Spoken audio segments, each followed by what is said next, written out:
పట్టణ ప్రజల నమస్కారం. నేను వార్డ్ నంబర్ 20 నగర్ నుండి మాట్లాడుతున్నాను. ఈరోజు ప్రజాపాలన సందర్భంగా ఈరోజు ఇందిరమ్మ ఇళ్లకు అప్లై చేసుకునే వారు కానీ, అలాగే రేషన్ కార్డు కొత్తగా అప్లై చేసుకునే వారు ఈరోజు మీ వార్డులలో అప్లై చేసుకోవచ్చు. ఇందిరమ్మ వార్డులో ఆల్రెడీ శాంక్షన్ అయి ఉన్న వాళ్ళ లిస్టు చూసుకోవాలి. ఆ లిస్టులో రానప్పుడు అప్లై చేసుకోండి.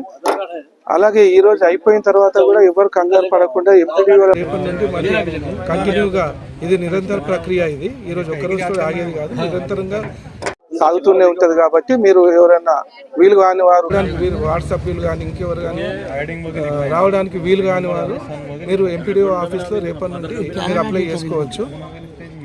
అందరూ ఈ అవకాశాన్ని ఉపయోగించుకోవాలి. ఇందిరమ్మ ఇళ్ళ గురించి కానీ, కొత్త వైట్ రేషన్ కార్డు గురించి కానీ అప్లై చేసుకోవచ్చు. మీ కుటుంబ సభ్యుల వివరాలు ఎవరైనా యాడ్ చేయాలనుకున్నా కానీ వాళ్ళ వివరాలు కూడా మీరు యాడ్ చేసుకోవచ్చు.